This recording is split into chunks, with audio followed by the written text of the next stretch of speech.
बड़ी शिद्दत के साथ चुनाव लड़ा है और बड़ी अच्छी स्ट्रैटेजी के साथ चुनाव लड़ा है, बड़ी मेहनत की है, किसी चीज़ में कोई कसर नहीं छोड़ी।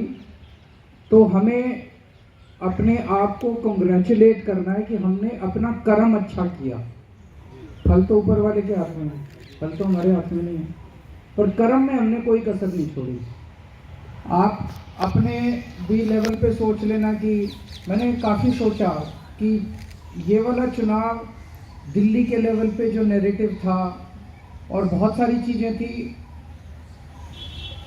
कहीं भी किसी भी चीज़ में मैं ये नहीं समझता कि हम ऐसे नहीं ऐसे कर लेते, ऐसे नहीं ऐसे कर लेते, वैसे नहीं वैसे कर लेते। और इस सारे चुनाव के जो हीरो हैं वो आप लोग हैं, क्योंकि जो आपने बर्दाश्त किया, मैं कईयों को जानता हूं, आप लोगों से कई में से कईयों को मिलता था। कोई रात को 10 बजे आता था मेरे घर, कोई रात को 11 बजे आता था। जिस तरह का दबाव आप लोगों पे डाला गया, जिस तरह का धमकियां आप लोगों को मिली, आप में से बहुत लोगों को बहुत गंदी गंदी धमकियां मिली, ये कर देंगे, वो कर देंगे, बर्बाद कर देंगे, ऐसे कर देंगे, वैसे कर देंगे। यहाँ जितने मेरे सामने चेहरे बैठे हैं, आप सब लोग बड़े आम लोग हैं, आप कोई गुंडे नहीं हैं। जैसे दूसरी पार्टियों में गुंडे होते हैं ना, तो मेरे को कई लोग इस बार चुनाव के दौरान कई दूसरी पार्टी वाले भी शामिल हुए। वो कहते थे, यार आप इतने शरीफ लोगों के साथ चुनाव कैसे लड़ते हो? मैंने कहा, यार हमारी शरीफों की पार्टी है, हमारी गुंडों की पार्टी नहीं है। तो इतने मामूली आम लोग, आधे से ज़्यादा हमारे तो मुझे लगता है 50-55 किलो के ही होंगे। उनको देख के लगता ही नहीं कि राजनीति करते हैं। हमारे कई सारे कार्यकर्ता बिल्कुल पतले सिकुड़ों से हैं, और उन्हें जो बड़े बड़े उनको धमकियां मिली और वो खड़े रहे। ऐसा नहीं कि वो गुत्थम उनसे हो सकते थे सामने, लेकिन उनके अंदर हिम्मत थी, उनके अंदर जज्बा था, दिल के अंदर जज्बा था। उन्होंने कहा देखा जाएगा। मेरे पास ऐसे, वो तो यहाँ मौजूद नहीं होंगे, कई सरकारी अफसर भी आए, बोले जी देखा जाएगा, अब नौकरी गई तो गई, देखा जाएगा। अति कर दी इन्होंने। तो उसके सामने आप लोग खड़े रहे। ये कोई छोटी बात नहीं थी, ये बहुत बड़ी बात है, ये बहुत बड़ी बात है। इन लोगों को ये लगा था कि ऐसे कर लेंगे तो गुंडागर्दी करके तो एकदम वॉक ओवर होगा। वॉक ओवर नहीं दिया हमने, हम अच्छा लड़े। उन्होंने लाखों रुपए, आप में से मेरे को पता है किस किस को ऑफर किए थे, कई लोगों को लाखों लाखों रुपए ऑफर किए। आप लोग टूटे नहीं, है ना? आपको भी किया था। वो देखो सबके हाथ उठ रहे हैं। पैसे ऑफर हुए, कईयों को पैसे ऑफर हुए, धमकियां भी कईयों को मिली, पैसे भी कईयों को ऑफर हुए, आप लोग टूटे नहीं।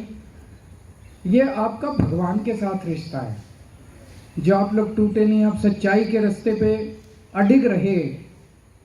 मेरे साथ तो रिश्ता है ही है, वो रिश्ता जिंदगी भर चलेगा। ये रिश्ता एक चुनाव का या 2 चुनाव का नहीं है, ये रिश्ता जिंदगी भर चलेगा।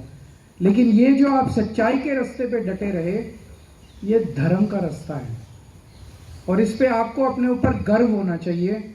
आपको मायूस नहीं होना, जरा सा भी मायूस नहीं होना, जरा सा भी कमजोरी नहीं लानी। हम राजनीति में किस लिए आए थे? हम राजनीति में सत्ता का खेल खेलने के लिए नहीं आए थे इनकी तरह। आज 10 साल हो गए राजनीति में, हमने पैसा नहीं कमाया।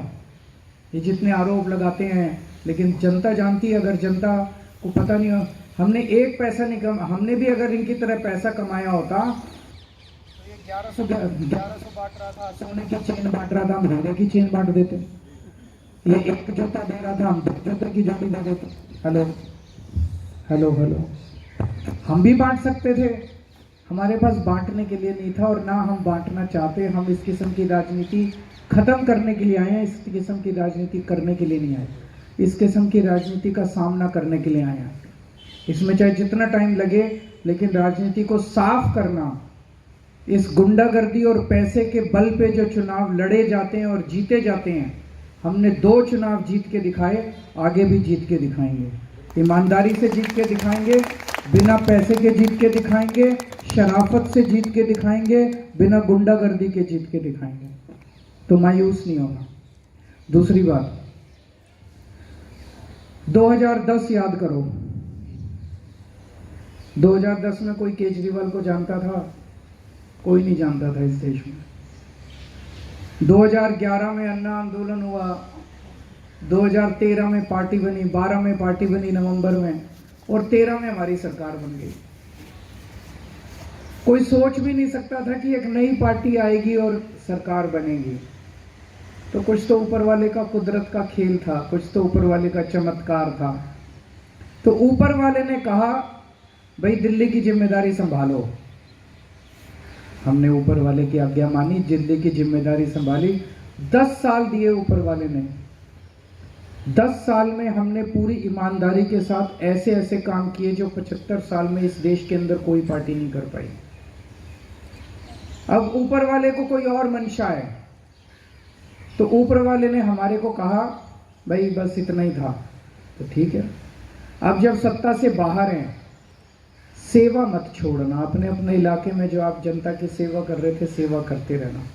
पहले सत्ता के साथ कर रहे थे, अब सत्ता के बिना सेवा करना। जितने सेवा कर सकते हो निस्वार्थ भाव से दूसरों की, गरीबों की, पड़ोसी की सेवा करना, यही जिंदगी का मकसद है। जिंदगी का मकसद केवल चुनाव लड़ना और चुनाव लड़ना और चुनाव लड़ना नहीं है।